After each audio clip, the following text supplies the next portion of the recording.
tardes, amigos. Es un gusto saludarlos desde la Asociación Salvadoreña de Emergencias. Hoy nos acompaña nuestro gran amigo Edgardo Menéndez desde Buenos Aires, Argentina. Así que para nosotros es un tremendo honor contar con su participación y de esta forma dar continuidad a lo que es las charlas, las conferencias mensuales académicas de la asociación. Para comentarles un poco de nuestro amigo Edgardo, él es especialista en medicina interna y emergentología, además es fellow de la International Federation for Emergency Medicine, IFEM, director de la unidad de emergencias del Hospital Churruca de Buenos Aires. Además es director del programa de residencia de emergentología del mismo hospital. Es director de carrera de especialistas de emergentología de la Universidad de Buenos Aires, así como director de la carrera de especialista en emergentología de la Sociedad Argentina de Emergencias, y es el expresidente de la Federación Latinoamericana de Medicina de Emergencias. Y sobre todo, como lo había mencionado, un gran amigo de la Asociación Salvadoreña de Emergencias, ASAE.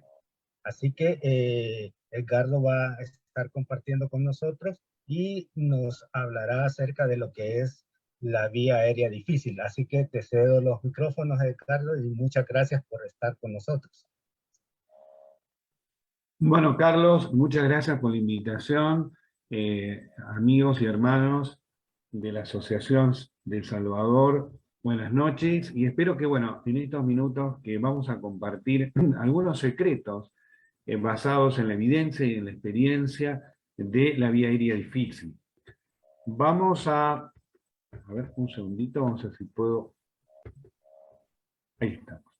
Vamos a decir en primer lugar que los que tenemos muchos años trabajando en medicina crítica y especialmente en emergencias, nosotros, lo que hace más de 30 años que estamos en la medicina, en aquella época solamente realizábamos una vía definitiva en los pacientes agónicos o casi en apnea o en apnea, como protocolos de RCP. Es decir, que intubábamos a los pacientes que estaban agónicos o en apnea. Y esto lo llamábamos el algoritmo de crash de vía aérea.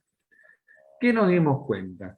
Que si nosotros teníamos determinados predictores y realizábamos la vía aérea definitiva, previa al que el paciente se agotara muscularmente por la insuficiencia ventilatoria o por faltas o alteraciones de la oxigenación, íbamos a tener que ese paciente tenía mejor pronóstico. ¿Qué significaba? Que una vez que ingresaba en el respirador, en ARDM, era más fácil su destete y que tenía mejor evolución. Con lo cual dijimos, no, tenemos que anticiparnos a que el paciente esté en apnea, o que esté en paro respiratorio, o que esté desenlazándose un paro, una parada cardíaca. Entonces nosotros, simplificando, dijimos que debíamos intubar los pacientes con respiración espontánea en 3 situaciones. Cuando había alteración de la ventilación, cuando había alteración de la oxigenación, o cuando coincidían estas 2 alteraciones, de la ventilación y la oxigenación. En aquellos pacientes que deterioraban el sensorio y que sabiendo que tenían un Glasgow menor de 9, iban a perder los reflejos de protección y que tenían altas posibilidades de aspirarse, con lo cual teníamos la segunda indicación que pacientes con movimientos respiratorios íbamos a intubarlos cuando tenían un Glasgow menor de 9. Y por último, sabíamos que si no intubamos un paciente que iba a tener una evolución desfavorable, después se nos iba a complicar la intubación o que terminaba el paciente en una cricotomía, en una vía, digamos, anterior de la vía aérea, digamos, una cricotomía quirúrgica o por punción. Y esto lo sabíamos en los pacientes que tenían evolución desfavorable, como los pacientes que tenían edema de glotis o que tenían una vía aérea quemada. Entonces podemos decir, obviamente, que si vamos a intubar un paciente agónico o casi agónico, vamos a hacer el protocolo de RCP. Pero en aquellos pacientes que tienen respiración agónica, sabemos que lo vamos a intubar, pero aquellos que tienen respiración espontánea, tenemos que pensar, ¿tiene alteración de la ventilación? Es decir, tiene una frecuencia respiratoria más de 35, está utilizando músculos accesorios, aleteo nasal, o tiene una alteración en la oxigenación, te está saturando menos de 94, 93, 90, 89%. Muchas veces coincide. En ese caso, tenemos que realizar la vía avanzada.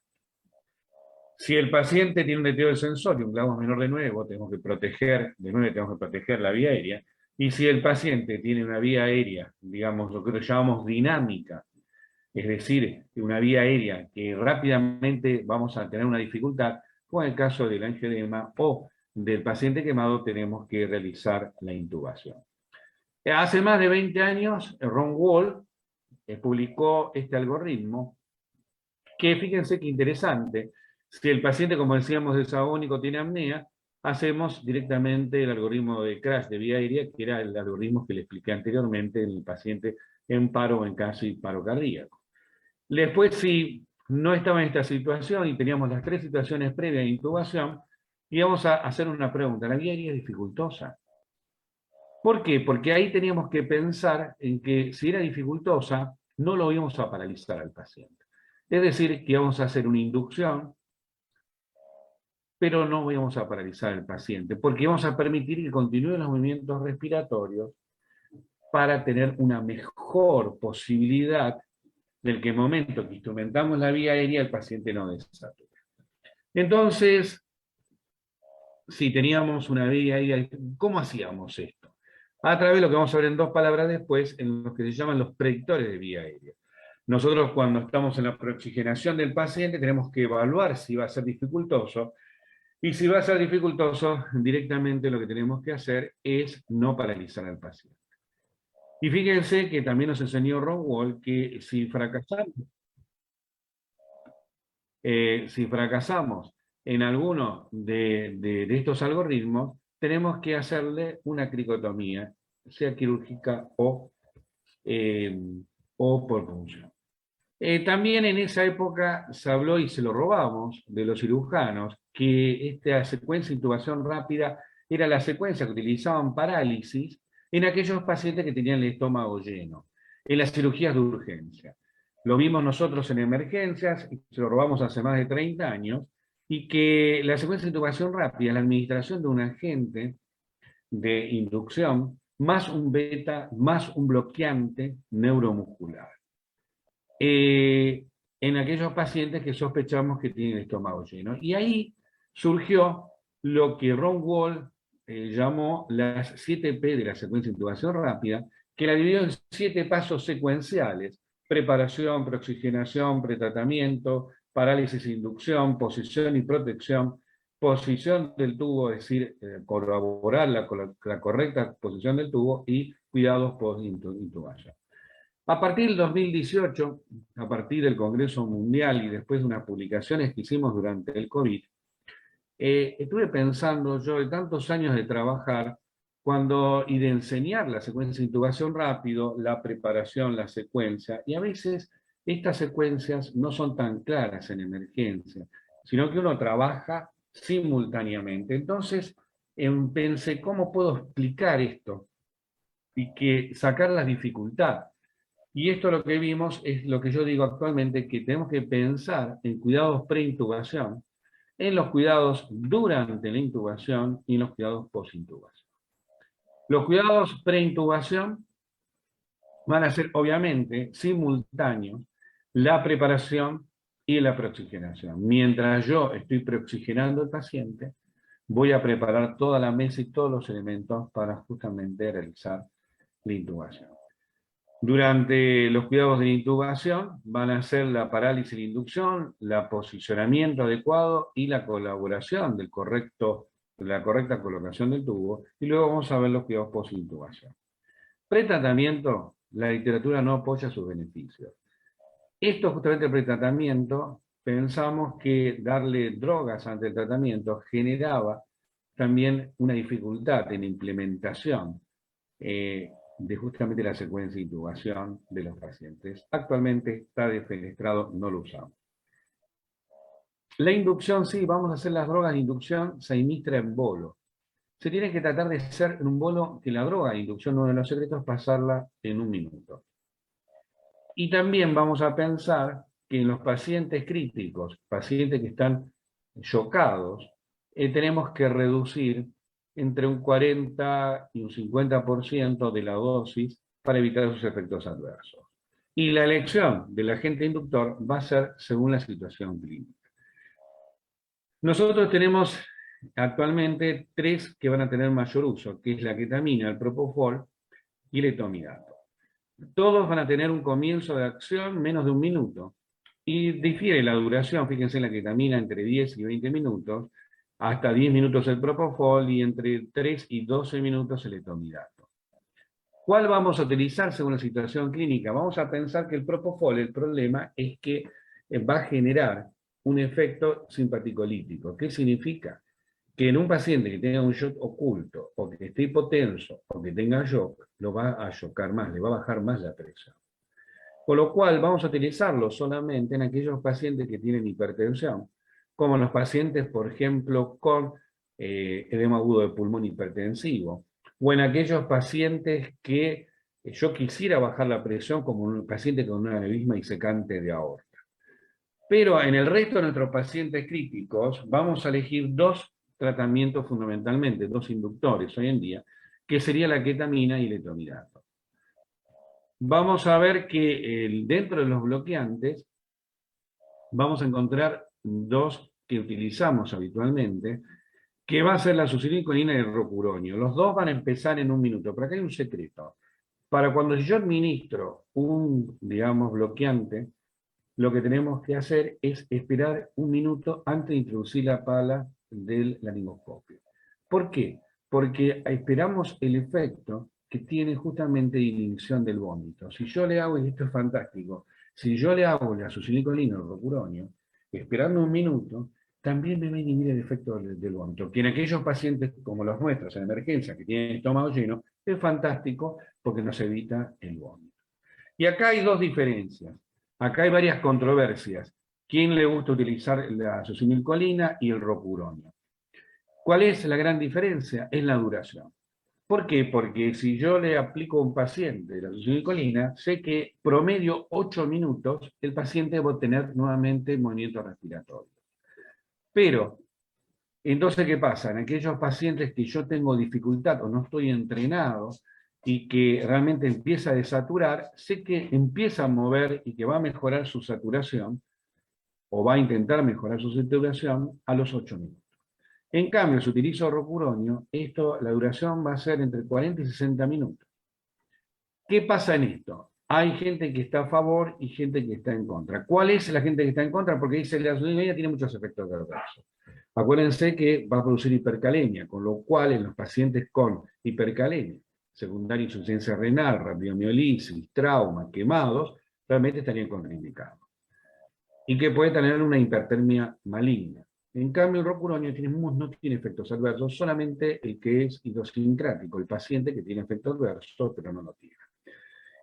¿Qué dicen? Los que son expertos en vía aérea dicen, yo prefiero el rocuronio, porque yo prefiero tener para paralizarlo 40 a 60 minutos, y realmente tengo una buena preoxigenación, a mí me permite trabajar tranquilo, y si realmente fracaso en la vía aérea, yo utilizo esa parálisis para completar con una cricotomía.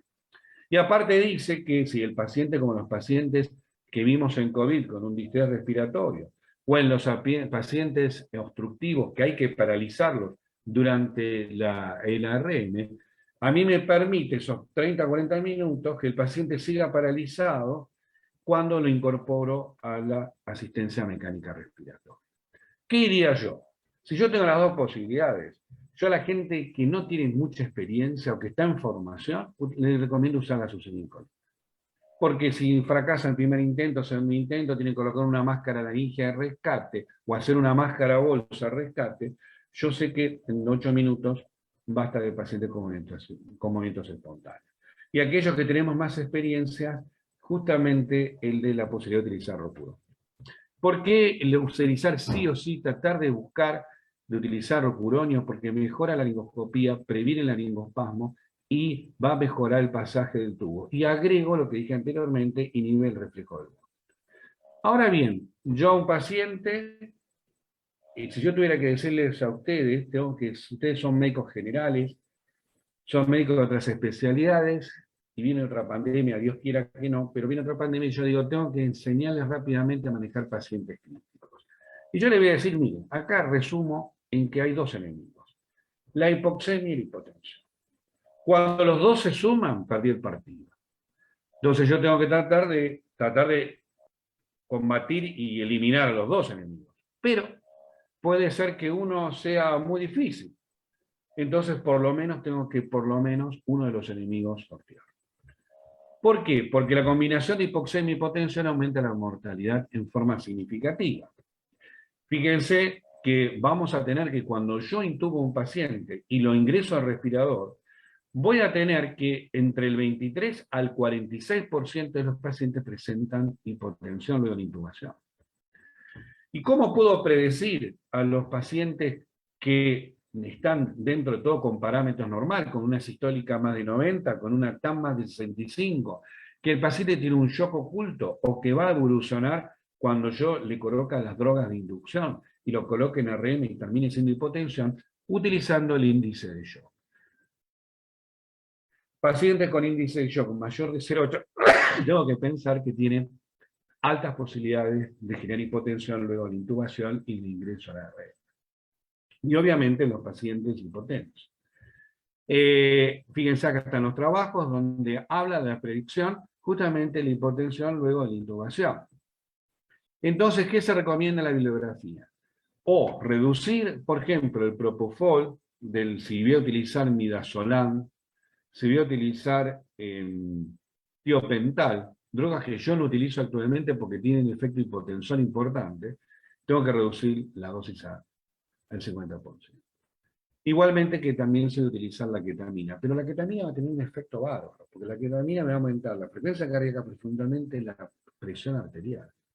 Entonces, en un paciente que tiene una TAM menor de 65, yo utilizo la ketamina. Otra droga inductora que es muy estable y que también se puede utilizar en los pacientes con un índice mayor de 0,8 va a ser el etomidato.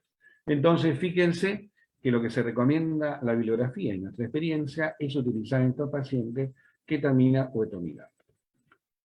¿Por qué? Porque la hipotensión post-intubación se produce porque la presión positiva de la RM incrementa la presión intratorácica y en la aurícula derecha, disminuyendo el retorno venoso, induciendo hipotensión. Por eso, hoy en día, y después tenemos que ver que yo sé que en Latinoamérica, en Centroamérica, a veces no disponemos de todas las drogas, pero la ketamina es una droga y el etomidato no son drogas caras. Y que es solamente el de tratar de hacer una gestión de conseguirlas. Porque la benzodiazepina y el propofol tienen efectos simpático-líticos y que me van a generar entonces mayor hipotensión. Vamos a ver que algunos anestesistas van a recomendar la fenilefedrina. Pero ¿qué pasa con esto? Es fantástico en un paciente que ellos hacen que es otro escenario un anestesista. ¿Por qué? Porque tienen pacientes que yo llamo relativamente sanos. Excepto que sea un paciente que tengan que operar en una urgencia, el anestesista, en la mayoría de las programadas, si el paciente tiene un resfrío, tiene mocos, tiene hipertensión, suspende la cirugía. Y si el paciente tiene justamente el corazón y los pulmones sanos, y es un paciente sano y le hace hipotensión, le utiliza el bolo de fenilefrina. Pero nosotros no podemos hacer, porque en los pacientes con shock, o con shock oculto, o hipotensos, va a disminuir el volumen minuto y el retorno venoso. Con lo cual, ¿qué vamos a utilizar nosotros en un paciente? Y esto es central. Y esto es un concepto central. Yo preparo la mesa para la intubación en nuestro salón de resucitación, o como decimos en Argentina, shock room. Vamos a preparar el paciente y nosotros tenemos un paciente que está hipotenso. Yo tengo que resucitarlo previamente a intubarlo, porque si lo coloco en RM, el problema va a ser que va a ser hipotensión. Entonces, ¿qué hacemos? Acá podemos hablar de dos grupos de pacientes. Aquellos pacientes que tenemos tiempo y aquellos que no tenemos tiempo. ¿Cuáles son los pacientes que tenemos tiempo? Aquellos que el otro enemigo, estamos hablando de un enemigo que es la hipotensión, el otro enemigo que es la hipoxemia, lo tenemos controlado. Es decir, aquel paciente que tiene una saturación más de 94%, yo puedo decir, bueno, tengo tiempo. Entonces lo que voy a hacer es resucitar. ¿Qué hacemos en emergencia actualmente en mi servicio? La resucitación guiada bajo ultrasonido. Entonces voy a mirar el corazón, voy a mirar si tiene línea B o no tiene línea en el pulmón, voy a ver la vena cava para ver la precarga, y lo que voy a hacer es la prueba de levantar las piernas, digamos, lo que se llama del BTI, medir, digamos, si tiene respuesta o no a la autoexpansión de la sangre. Cuando levantamos la pierna, puedo diferenciar dos grupos. Aquellos, y fundamentalmente los pacientes sépticos, en aquellos pacientes que van a responder a fluidos y aquellos que no. Si tengo el tiempo y el entrenamiento para hacer esto, utilizar ultrasonido en la resucitación, fantástico. Si no, lo que voy a hacer, poner siempre dos guías gruesas, voy a expandir, digamos, con cristaloides, y precozmente voy a empezar a utilizar inotrópicos para tener una sistólica más de 90 y una TAM mayor, un objetivo de TAM mayor de 65. Esto sería el paciente con tiempo. ¿Qué pasa si el paciente no tengo tiempo? ¿Qué significa? Tengo los dos enemigos. Tengo la hipotensión por un lado y tengo el paciente que está desaturando. 88, 89 de saturación, si los dejo los dos rápidamente me quedo sin paciente. Con lo cual lo que nosotros recomendamos es hacer bolos de adrenalina. Estos bolos, fíjense que en cada país, en esta que es de Estados Unidos, fíjense que es 1 en 10.000. En Argentina, la dilución de la adrenalina es 1 en 1.000. Según eso, uno la diluye, tienen que tener esta dosis, y va haciendo pequeños bolos de adrenalina. ¿Por qué? Porque no tenemos tiempo de hacer la resucitación. Acuérdense que viene otro enemigo. Yo lo intubo al paciente y lo coloco en el respirador. Y vamos a ver que, según diferente bibliografía y nuestra experiencia, que una vez que ingresó, en lo gran riesgosos son los próximos 30 minutos. ¿Qué pasa habitualmente en el showroom? En el showroom, lo que uno ve habitualmente, digamos, es que todo el mundo está desesperado por intubar al paciente que entra. Una vez que entró en la RM y programamos el respirador, se van todos. Queda solo el paciente. Y en las próximas 30 minutos, esos pacientes hacen hipotensión por el mecanismo de aumento de la presión positiva a nivel torácico de la red. Es central que los 30 minutos después de la intubación continúe la resucitación del paciente. Y yo les aconsejo que en esos 30 minutos, si necesito paralizar al paciente, lo paralizo, como dijimos en las situaciones de los obstructivos, en el asmático, en el EPOC, que tengo que, digamos, lo tengo que paralizar, o en pacientes con distrés, que los tengo que paralizar.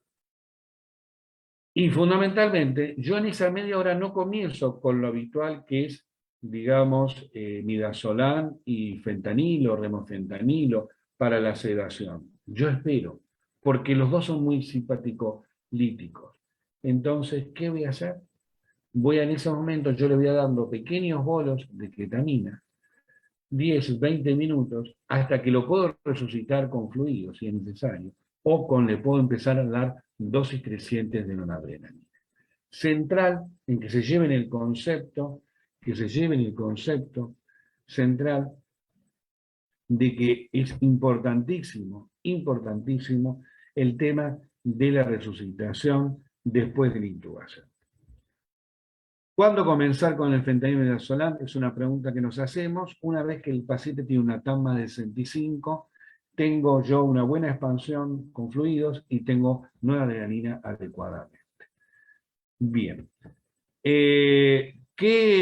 Doctor Menéndez, habló usted de sedación con ketamina. Sí, cuando ingresan a RM, fíjense lo que yo hago, 0,2 a 0,8 miligramos kilo bolos, o le hago un goteo campino. Eso es poco probable, generalmente utilizo bolos, durante los 30 minutos post-intubación.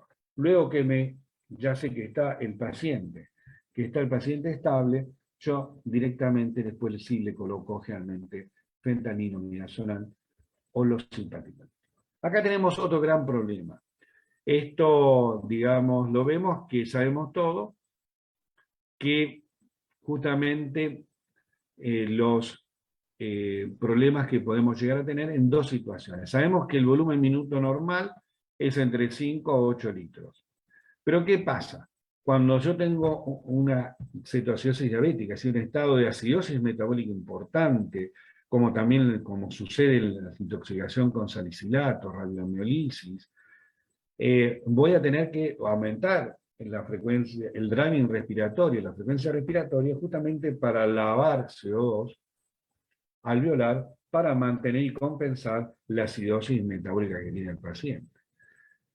Bien, con lo cual vamos a ver que en los pacientes, uno de los grandes errores que nosotros cometemos es que viene un paciente con una cetoacidosis diabética, digamos, tiene una frecuencia de 40, y decimos, bueno, ya se empieza a agotar, le hicimos no invasiva y fracasamos en la ventilación no invasiva, y decimos hay que intubar.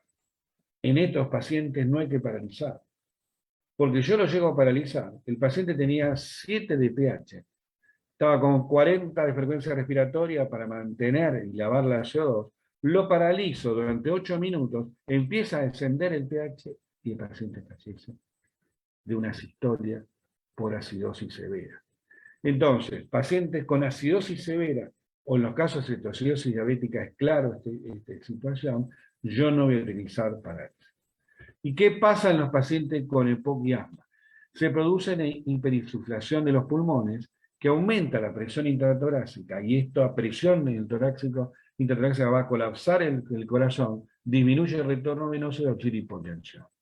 Cuando tengo esta hiperinsuflación que se produce en los pacientes con EPOC o los obstructivos severos como en el asma, esta auto-PIP que se produce, nosotros lo que hacemos es desconectarlo del respirador o de la máscara bolsa, desinflarle durante 30, 60 segundos el tórax para que pueda salir el tórax y puedo sacarlo. Y el secreto, acuérdense, que siempre en estos pacientes es lo que tenemos que hacer, es darle volumen tidal, es decir, volumen tidal del respirador bajo de 6 a 7, a lo sumo mililitros kilo, y tener una frecuencia baja de 6 ventilaciones por minuto.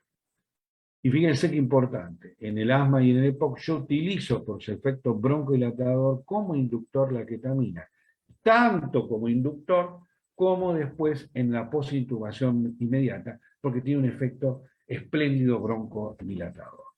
En la acidosis respiratoria, como yo le dije, evitar la ARM, resucitar al paciente con fluido, porque la cetoacidosis necesita, acuérdense que tiene un gran déficit de agua libre, con lo cual le tengo que reponer el agua, tengo que empezar con la insulina, pero si esto fracasa, trato de ventilarlo, de apoyarlo, si tiene una frecuencia, se empieza a agotar, empieza a ser una insuficiencia ventilatoria y se empieza a agotar, ayudarlo con ventilación no invasiva, pero si es necesario a este paciente intubarlo sin parálisis, y cuando conecto el respirador, lo conecto como secreto a la misma frecuencia que tenía antes de ventilarse. Entonces, permito seguir lavando la CO2 y que no haya un descenso brusco de, ¿cómo se llama?, del pH, y generalmente voy a buscar un modo espontáneo, presión soporte, presión control, para que sea lo más que maneje el respirador el paciente y que pueda seguir en esta condición.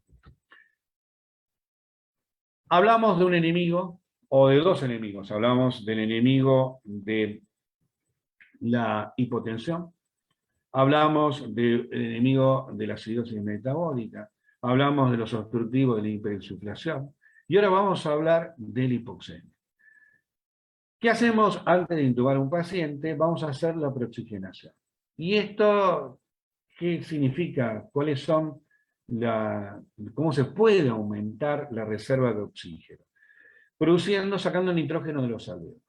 Acuérdense que la mayoría del 70% del aire tiene nitrógeno, con lo cual el resto oxígeno y otros gases raros, poca cantidad. Si yo le coloco una máscara con reservorio, voy a desplazar el nitrógeno y voy a llegar a los alveolos de oxígeno. Bien, el otro tema es que acuérdense que siempre en los pacientes críticos, nosotros tenemos, a diferencia que los anestesistas, que intubar y ventilar pacientes enfermos cardiopulmonarmente, si tienen problemas en el corazón y en los pulmones. Con lo cual los pulmones van a estar, los alveolos sobredistendidos, colapsados. Entonces tengo que tener cuidado con los sobredistendidos para no producir barotrauma, pero los colapsados yo le voy a colocar una presión al final de la expiración, digamos, la PIP para mejorar el reclutamiento. Y acá hay otro gran secreto, que también se lo robamos de los anestesistas, que es digamos, la oxigenación durante la apnea. Este trabajo yo pienso es un clásico que les recomiendo leer, que es escrito por Scott Wenham y mi amigo Richard Levitan, donde habla de la preoxigenación que todos conocemos, que tiene que ser 3 minutos, y si no tenemos tiempo, 8 respiraciones, capacidad vitales máximas. Vamos a ver entonces que el paciente, fíjense qué interesante, si tengo un paciente acostado, fíjense que solamente en la medida primera de disnea central del paciente. Porque bajar 1 centímetro el diafragma va a aumentar entre 800 a 1000 mililitros la capacidad respiratoria. Y fíjense, vamos a ver acá que los pacientes cuando están acostados van a perder 800 mililitros.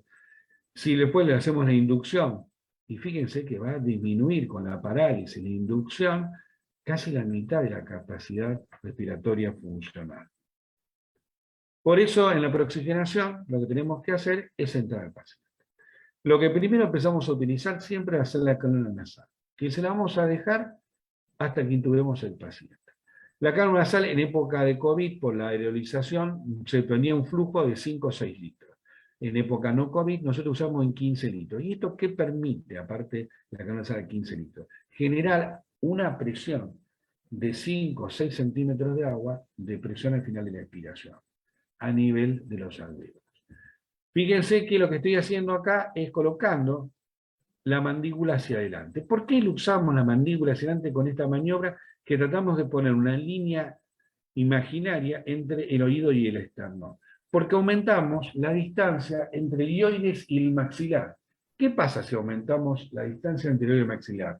Vamos a aumentar la distancia, la capacidad del maxilar inferior de albergar la lengua. Y si entra la lengua ahí abajo, en el maxilar, entra más oxígeno.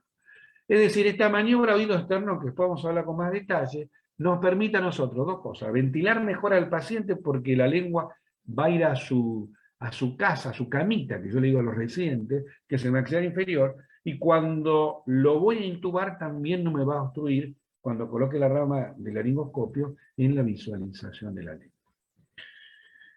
Si nosotros habitualmente para la preoxigenación utilizamos la cánula nasal, en época no COVID a 15 litros, y le agregamos la máscara con reservorio. La máscara con reservorio, nosotros no tenemos en nuestro país, o tenemos muy poco, lo que tienen generalmente las buenas máscaras, que tienen una válvula unidireccional. ¿Para qué sirve esto? Para que yo no me vuelva a aspirar el dióxido de carbono que estoy, digamos, emanando. ¿Qué pasa con las que tenemos habitualmente que no tienen válvula unidireccional? El paciente se va a querer sacar, porque si el paciente, por ejemplo, es un hipócrata, no de CO2, y empieza a poner la máscara con reservorio, va a empezarse a tomar oxígeno, pero también se va a aspirar su propia CO2, con lo cual se la va a retirar. ¿Qué hacemos entonces?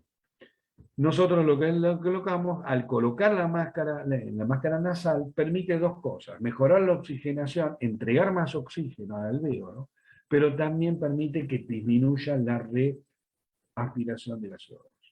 Miren qué interesante. Entonces, y aparte, le estamos dando 15 litros con máscara, digamos, con cánula nasal, y le estamos dando otros 15 litros con máscara con reservorio. Y de esa forma llegamos a dar aproximadamente una FiO2 mayor o igual que 90. Y si nosotros no tenemos la posibilidad, estoy preoxigenando al paciente los primeros 3 minutos, y no llego a saturar más de 94 o 95, lo que voy a hacer es colocar una máscara bolsa con PIP, con válvula de PIP, y le voy a dar 15, 20 de PIP. Esto va a permitir reclutar alvéolos durante 3 minutos más. Y voy a intentar intubarlo con la mejor saturación del paciente. Algunos otros autores en esta preoxigenación utilizan no invasiva o utilizan cánula de alto flujo. Yo le digo que tengo muy buen éxito para utilizarlo. Pero ¿qué pasa si el paciente por la hipoxemia, la hipercapnia, se pone agitado? Empieza a agitarse, empieza a tener un poquito de delirium, y no se quiere tomar la máscara, o no se quiere, cuando yo le quiero colocar la PIP, adaptarse. Yo utilizo dosis de 0,2, 0,3, 0,5, ketamina, que le produce una disociación y el paciente se va a entregar a que uno pueda oxigenarlo correctamente. Esto es lo que llamó Scott Weinhardt y Richard Levitan secuencia de intubación retardada. ¿Qué significa la secuencia de intubación retardada? Que yo utilicé los 3 minutos de oxigenación habitual con cánula nasal y máscara con reservorio, pero no alcancé una saturación más de 94 y utilicé un mecanismo con presión positiva. Llámalo máscara bolsa, BiPAP o CPAP. Y para adaptarlo a esa respiración tuve que utilizar la ketamina. Esto es lo que yo le voy a decir Reija. Pero también lo que se ha encontrado, que si uno deja la cánula nasal, vamos a ver este cuadro, que nos va a decir, yo estoy respirando espontáneamente, ingresan 250 mililitros de oxígeno y van a salir 250 mililitros por minuto de CO2. Cuando hago la parálisis, el oxígeno sigue ingresando al torrente sanguíneo, digamos, con un flujo de 250 mililitros por minuto, pero la CO2 va a disminuir significativamente. Va a tener 8, 20. Está diferente entre 8 y 20 mililitros por minuto, cuando el paciente está en apnea. Con lo que está ingresando 250 mililitros por minuto, y ahí se produce en el alveolo una diferencia negativa. Con lo cual, lo que va a producir esta diferencia negativa entre el oxígeno alveolar y la CO2 va a permitir que desde la boca, por diferente depresión, ingrese aire en forma sin movimiento respiratorio. Es fantástico. Entonces, si yo dejo la cánula nasal cuando yo estoy paralizado el paciente y está en la apnea durante la intubación, la cánula nasal me va a permitir seguir entregando oxígeno y tener menos posibilidades de desaturación. Entonces, ¿qué dice Scott Weinhardt y Levitan? Si yo tengo 96, más de 96 de saturación, máscara reservorio, cánula nasal, cuando empieza la relajación muscular en los primeros 60 segundos, le dejo la cánula nasal y luego que lo intubo, también lo dejo hasta lograr la intubación. Pero si yo tengo un objetivo menos de 95, tengo que colocarle una máscara con bolsa con PIP o CPAP o BiPAP o cánula de alto flujo. Y fíjense que si yo tengo menos de, ¿cómo se llama? Menos de 90, yo lo que voy a agregar aparte, en el único momento que lo voy a hacer, presión positiva, 2 o 3, digamos, justamente bolseos para presión positiva con la máscara bolsa para reclutar más alveolos. Perfecto. Y acuérdense que en el periodo de apnea, siempre, cuando esté haciendo todo el procedimiento de intubación, va a continuar con la cánula nasal. Bueno, doctor Menéndez, usted nos dijo al principio que cuáles son los predictores de vía aérea dificultosa. Y fíjense que están todos en todos los libros, que van a ser los predictores de laringoscopía, intubación dificultosa, de ventilación, máscara bolsa dificultosa, de colocación de máscara laringia y de cricotomía dificultosa.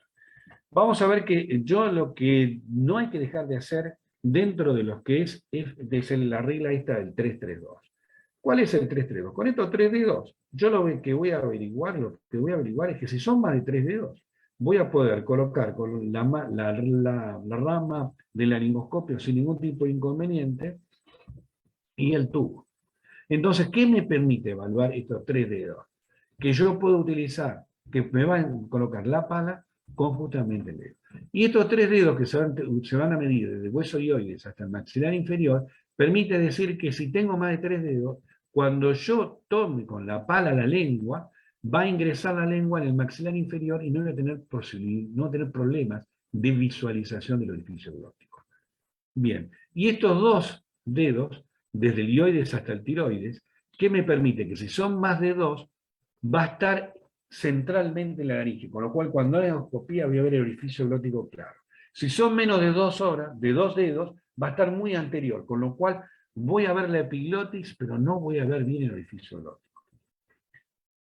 ¿Qué pasó? Hubo diferentes trabajos, como en este caso en el 2016, que es una revisión sistemática, y la biblioteca Cochrane de base dice que son métodos poco sensibles y específicos. está bien. ¿Qué significa esto? Que tiene un valor predictivo positivo bajo. Es decir, que yo voy a mirar, digamos, voy a mirar al paciente y que realmente puede ser que yo haga todos estos estudios y que tenga una vida dificultosa. Pero nosotros lo que tenemos que hacer es tener medidas de rescate. ¿Qué medidas de rescate tengo si el paciente no puede extubar? Fíjense que todos conocemos la máscara bolsa con la C, que manejamos la C unimanual, usamos la C bimanual, pero yo les recomiendo actualmente, por la evidencia y la experiencia, utilizar justamente los 2 pulgares paralelos para presionar bien la máscara en la maniobra bimanual de máscara bolsa, y con estos 4 dedos permite hiperextender la mandíbula en forma más efectiva. La maniobra de Selix, olvídense, mire, yo estoy mirando esta foto, la pongo porque es muy gráfica. Yo tengo un segundo operador que está apretando, y yo estoy mirando para acá. Y realmente no puedo decir que apriete menos, más, menos, es decir, me está activamente moviendo esto, con lo cual realmente les recomiendo, digamos, leer digamos, determinados artículos que hoy en día se han dejado de bibliografía de utilizar la maniobra de Selix. Fíjense, también lo clásico, tenemos los 3 ejes, sabemos que si subimos la cabeza 8 centímetros, vamos a alinear el eje laringio y el faringio, el oral no, y lo que se decía clásicamente era que había que poner la posición de final, hiperextenderlo, para alinear los 3 ejes. Lo que han visto estudios con resonancia, y es lógico, es que cuando alinean los 3 ejes, por gravedad se cae la lengua y te lo obstruye. Con lo cual, a partir de esto, surge un trabajo, se lo recomiendo, publicado por Richard Levitan, donde, fíjense, acá está Richard Levitan, donde aumenta, pone tres grupos de cadáveres frescos. Uno directamente sin elevación de la cabecera, otro le eleva como acá 8 centímetros. Fíjense que no va a haber el orificio glótico, ve el epiglottis y el orificio glótico, pero cuando digamos, los alinea oído-esternón, fíjense cómo está en este caso, vamos a ver acá que cuando estamos mirando, cuando está solamente alineado 2 ejes, vamos a tener dificultad de ver acá el orificio glótico, pero cuando justamente alineamos oído-esternón, va a abrirse justamente el orificio glótico y se va a ver perfectamente como se ven acá las cuerdas vocales. Con lo cual, hoy se recomienda en todo paciente previo a intubación el de alinear oído externo. Así lo alineamos en un paciente levantando la cabecera, 8 centímetros, justamente con algo, una sábana, un elemento, llevar a alinear oído externo. Si el paciente está empaquetado, hacer Trendelenburg invertido. Y en el paciente obeso es fundamentalmente empezar desde el nivel lumbar, justamente a levantarla en forma de rampa para alinear oído esternón y poder mejorar la visualización. Otro secreto, sea en el prehospitalario o en el hospital, yo le recomiendo que siempre que hace la inmovilización cervical, en los pacientes con sospecha de insuficiencia cervical, lo hagan enfrentado al operador, no al lado del operador, porque lo molestan si uno se pone al lado. Y fíjense, tampoco hagan este error de poner el pulgar o las manos acá en el maxilar, porque cuando quiero intubar yo no voy a poder desplazar la mandíbula. Tiene que estar alineado de esta forma, dejando la mandíbula floja. Pero hay una cosa muy interesante que les quiero comentar a ustedes, que este trabajo publicado en 2016, donde se hizo parodioscopía, cadáveres, 14 cadáveres con lesión cervical, que observó que utilizando justamente fluoroscopía y midiendo la fuerza que yo hacía en el laringoscopio, se observó que no hubo relación entre la fuerza y los movimientos cervical y empeoramiento de la lesión cervical de estos dos cadáveres que fueron visualizados. Y luego en la bibliografía hemos observado que las publicaciones hasta la actualidad hablan de que pacientes con lesión cervical solamente han tenido un deterioro o empeoramiento solamente en el 0.3%. Con lo cual hoy se está hablando de que justamente hacer inmovilización cervical empeora la visualización en forma significativa de la laringoscopía, tiene más tiempos más largos de intubación y más fallidos frecuentemente, que paradójicamente uno cuando falla y fracasa, digamos, mueve más justamente la región cervical. Con lo cual, hoy no le puedo decir que en los pacientes con lesión o posible lesión cervical no hagamos la inmovilización lateral, pero yo creo que más adelante se va a cuestionar más severamente y se va a dejar de utilizar. También otra de las cuestiones difíciles va a ser los vómitos, el ensuciamiento de la vía aérea. Yo les recomiendo tener buscar los dos aspiradores que hay de succión en quirófano, ponerlo uno a la izquierda, fíjense, este es el orificio glótico, ponerlo uno a la izquierda que permanentemente, si el paciente está sangrando, en la vía aérea sangrando, lesionada con trauma, ponerlo en este sector para limpiar la vía aérea, justamente limpiando la vía aérea, y utilizar otro con la mano derecha que con el laringoscopio yo voy sacando, corriendo un poquitito, movilizando la lengua y voy puntualmente aspirando donde es el sitio del sangrado. La laringoscopía, las complicaciones aumentan con el número de intentos. Fíjense, primer intento 14%, segundo intento 53%. Entonces acá les voy a decir, ya faltando los últimos 10 minutos, vamos a tratar de darle algunos secretos para justamente mejorar nuestra laringoscopía. En primer lugar, tenemos que tener experiencia. Tenemos que entrenarnos a través de simulación básica, si es, puede ser alta fidelidad, y luego siempre entrenarnos con alguien que nos guía. El residente, digamos, tiene que estar guiado por otro experto. Para mejorar nuestra intubación, siempre que podamos utilizar parálisis, utilicemos la parálisis, porque le dije que reducía las cuerdas vocales y permitía una mejor visualización de digamos, del orificio glótico. Y lo otro, la óptima posición, como dijimos anteriormente, que ya expliqué, la función oído externo. Acá nosotros entonces tenemos, cuando tomamos el laringoscopio, yo recomiendo tomar con 3 dedos, suavemente, despacito, tomar la lengua.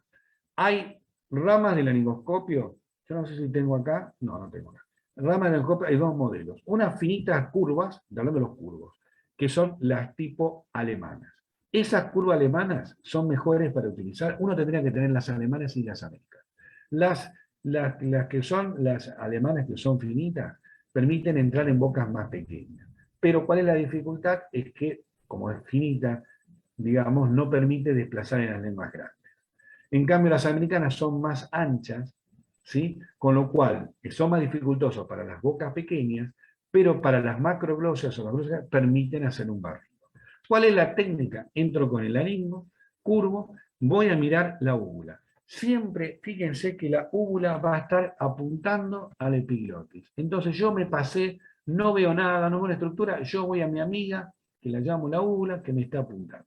Cuando veo que está acá como se llama la epiglotis, justamente voy por arriba con el curvo, ya cambio el mango, lo agarro con firmeza, voy por arriba y trato de llegar. Yo le doy un consejo, que me lo dio mi jefe hace más de 30 años. Cuando yo estoy haciendo la endoscopía con el curvo, agarro y ya estoy haciendo fuerza al cenit, yo pongo una mano por encima del cuello, a nivel del tiroides, y voy a hacer una presión que me va a permitir a mí esta maniobra bimanual enfrentar mejor el orificio glótico y voy a enganchar justamente la puntita del laringoscopio curvio en la varícula. ¿Cómo lo voy a enganchar? Cuando yo lo tome, que vamos a ver lo que se llama la maniobra bimanual. ¿Cuál es la maniobra bimanual? Yo, por ejemplo, estoy haciendo la laringoscopía, pongo la mano, como ahora se lo voy a mostrar, pongo la mano ahí. Y entonces, ¿qué hace? Esta maniobra que permite, cuando haciendo la endoscopía, me permite entonces justamente enganchar la puntita. ¿En dónde? Vamos acá atrás. Voy a fijarme. Voy a entrar la puntita ahí en la pilota. Pero ¿qué pasa también esa maniobra bimanual? Si yo tengo un grado 4, grado 3, si yo manipulo digamos, la laringe, yo mismo puedo convertirlo en un 2 o en un 1. Entonces, ¿cuál es la maniobra? La maniobra, hago la maniobra externa de la laringe, la llamo a un segundo operador y le digo, deja acá, donde yo estoy viendo bien, después saco la mano, le pido el tubo y lo intubo. Esto es central, esta maniobra bimanual para la intubación. Como le dije anteriormente, fíjense, vamos a tener que elegir también la curva recta. ¿Cuándo utilizo una lengua curva recta? Nos tenemos que entrenar en ellos y la mayoría de las veces. ¿Cuándo utilizo uno recto? El recto tiene primero bocas muy pequeñas. Yo voy a trabajar del lado derecho de la boca. A lo mejor tengo que pedir a un segundo operador que me, como se llama, me abra la comisura de la lengua. Y lo voy a utilizar cuando tengo epiglottis muy largas, ¿sí? O tengo edema de glotis. Es decir, que yo no puedo hacerlo con el curvo. También el tubo. Si yo utilizo el tubo en forma de banana o curvo, como viene en la industria, fíjense que tengo un problema. Que acá yo tengo la vista acá. Voy a pasar, mi vista tiene que pasar por este punto y por este punto, con lo cual voy a ver poco el orificio glótico. Y voy a tener poco espacio trabajando en la hipofaringe. Entonces, ¿qué tenemos que hacer?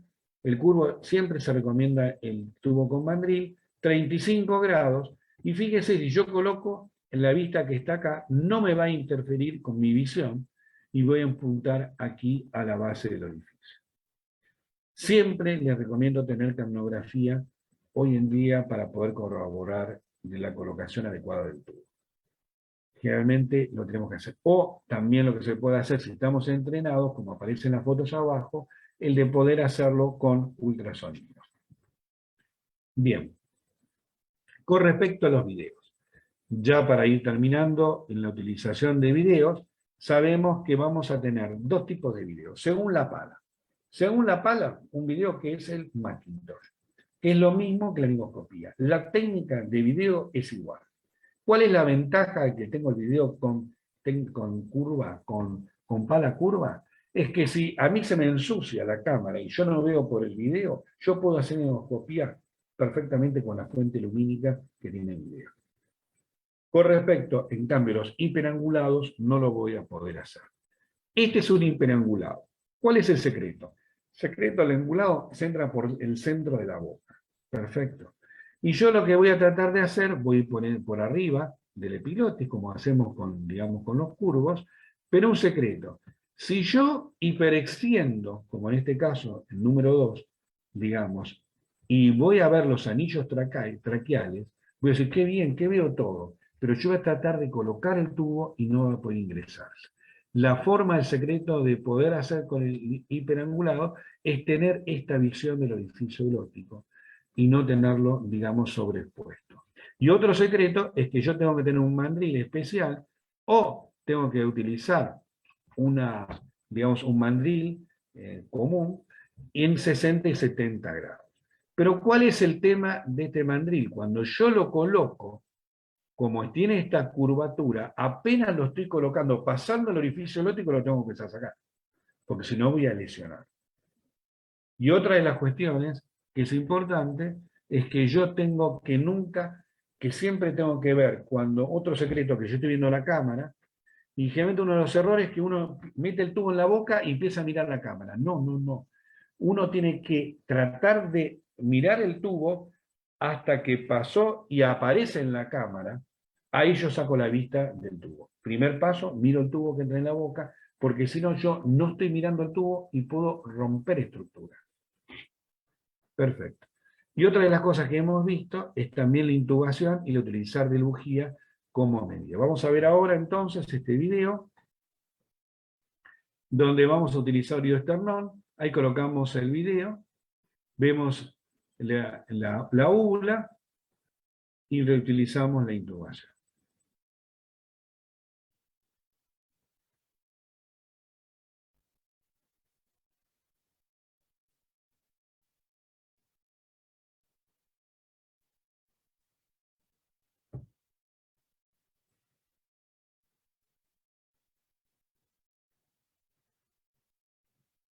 Ahora vamos a ver, entonces.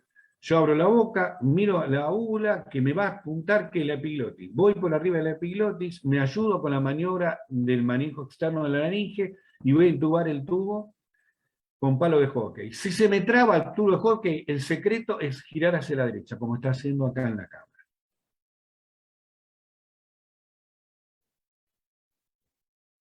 Ahora vamos a utilizar la técnica que lo podemos hacer directamente con una bujía o también Vamos a colocar el video y vamos a colocar la bujía. ¿Cuál es el secreto de la bujía? Si yo coloco la bujía y se me traba justamente cuando estoy introduciendo el tubo, en este caso tengo que girar hacia la izquierda, porque se trabó el bisel con, digamos, la bujía. Para destrabar el bisel de la punta del tubo tengo que hacer contra las agujas del reloj. Cuando coloco el tubo, normalmente es a favor de las agujas de reloj. Pero si lo como con bujía, va a ser al revés, que lo vamos a ver en la próxima secuencia. Aquí tenemos.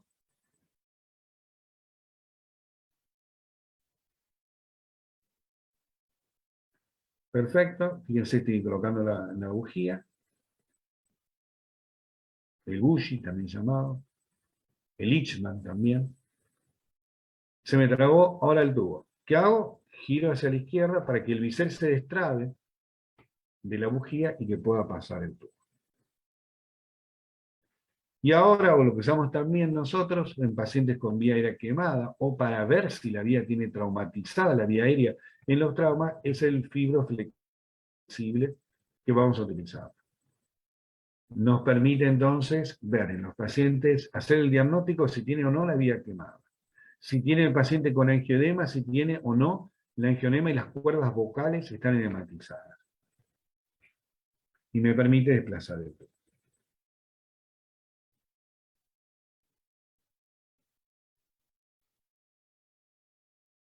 Ahora vamos a verlo. Fíjense, ahí están ingresando la epiglottis, las cuerdas vocales. Yo avanzo con el fibroendoscopio flexible, hago diagnóstico, ¿tengo lesión, tengo quemado la vía aérea o no? Sigo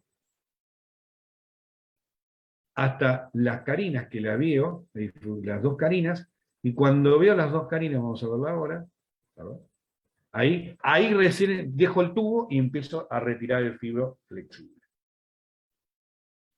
Y ya confirmo su coloración.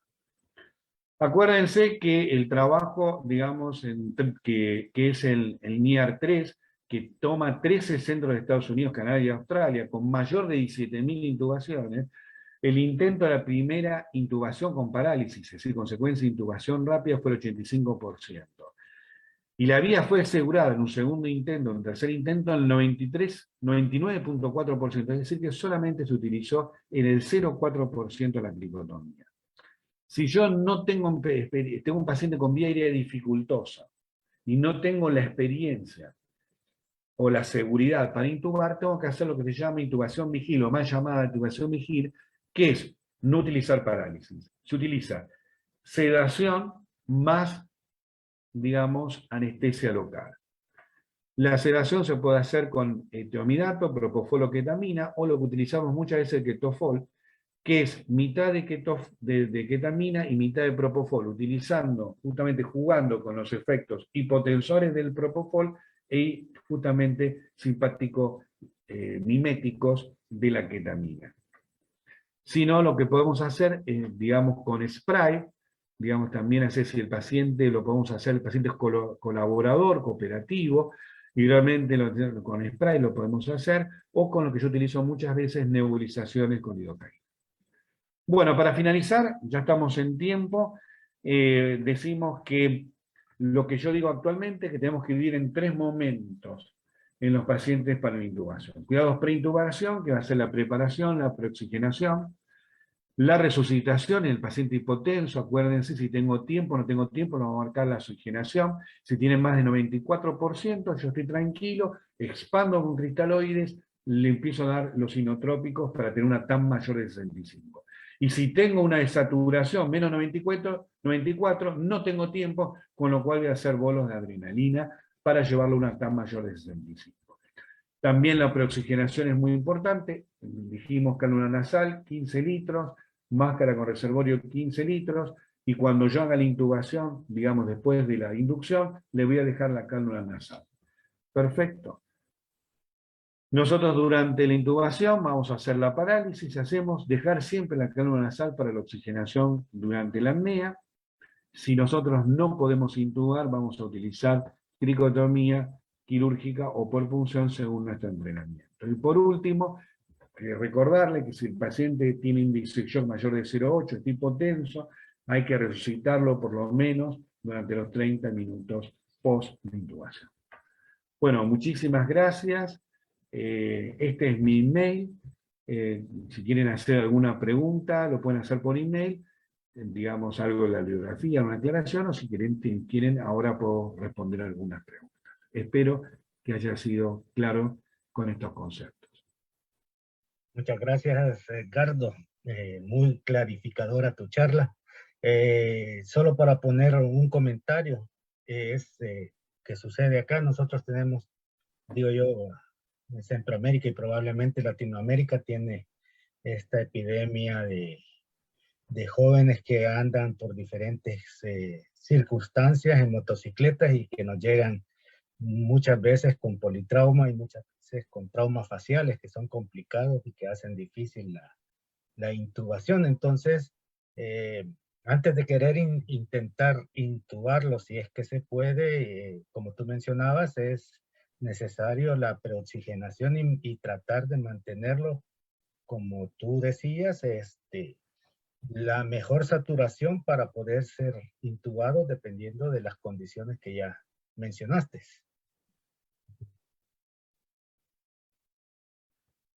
Perfecto. Y Sí, la sí, pregunta, sí.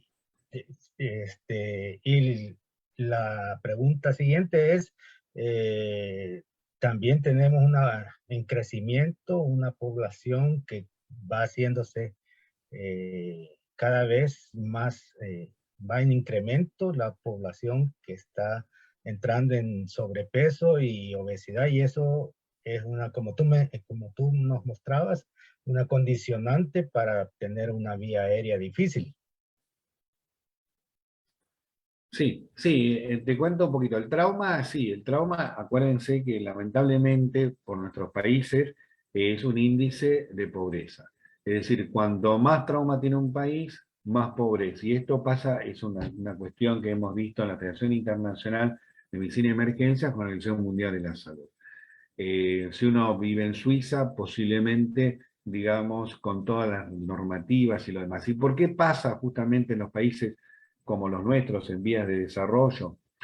Es que justamente, digamos, las condiciones económicas hacen que la gente utilice mucha moto, mucha bicicleta, y que realmente no utilicen los cascos de protección. Acá en Argentina también tenemos un índice de trauma importante, más en estos momentos, y que a veces hay dos o tres, una familia, por ejemplo, con dos chicos en una motocicleta, donde realmente el trauma es muy importante.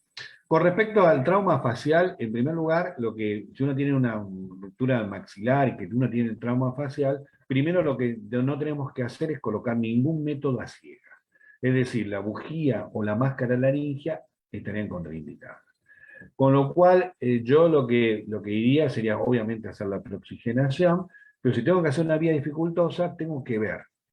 Y a lo mejor yo al paciente no lo paralizo en ese caso, le hago una pequeña inducción o le dejo ketamina para dejarlo disociado y trato de ver. Sería fantástico el de tener un videoimoscopio para visualizar a ver si hay trauma también en la vía aérea.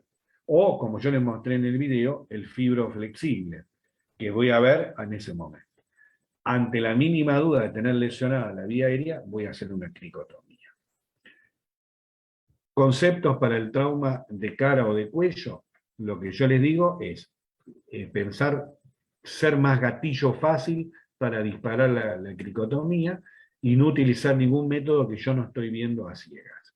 Y con respecto, sí, lo hemos vivido muy claramente en nuestro país también, el tema de la obesidad y la vía aérea, y ahí el obeso tiene dos cosas. Primero, el de usarlo en rampa, justamente, y oído esternón es central.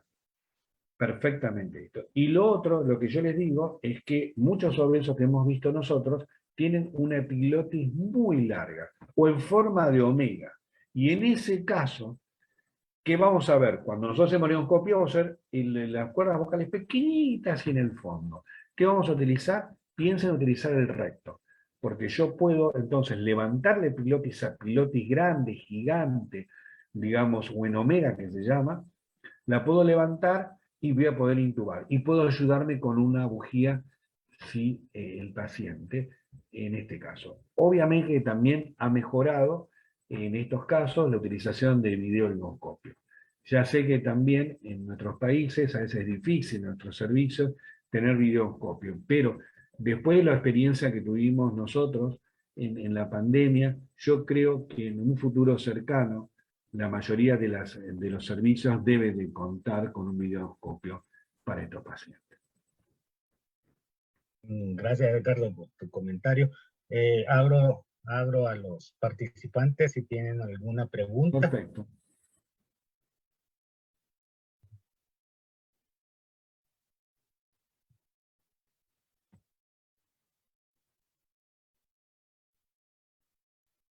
Bueno,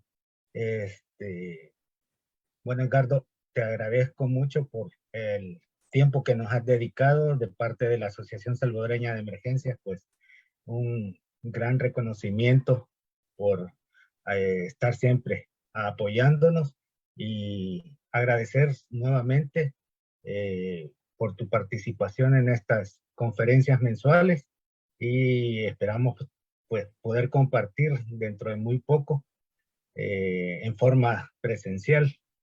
Así que nuevamente el agradecimiento personal y por parte de la Asociación Salvadoreña de Emergencias a poder a tenerte entre nosotros en esta tarde-noche. Así que muchas gracias. No, muchas gracias a vos, muchas gracias a todos los colegas de tu país y de Centroamérica y Latinoamérica. Les hago también un pequeño anuncio. En la Sociedad Argentina de Emergencias estamos terminando, posiblemente salga en edición el año que viene a través de la editorial Panamericana, justamente un libro de vía aérea enfocado con el enfoque y la visión para justamente poder utilizarlo en nuestros países. Así que bueno, en breve vamos a tener ese libro y que realmente que está muy lindo. Y bueno, y te digo, Carlos, lo mejor te deseo. Muchas gracias por la invitación y bueno, espero verlos pronto en presencia. Y muchas gracias y que tengan una buena noche. Gracias, muy Desde amable. acá de Buenos Aires, un abrazo desde el corazón. Gracias, Ricardo. Feliz noche a todos y nos vemos el próximo mes con una nueva sesión académica de la Asociación Salvadoreña de Emergencia. Gracias. Hasta luego. Chao.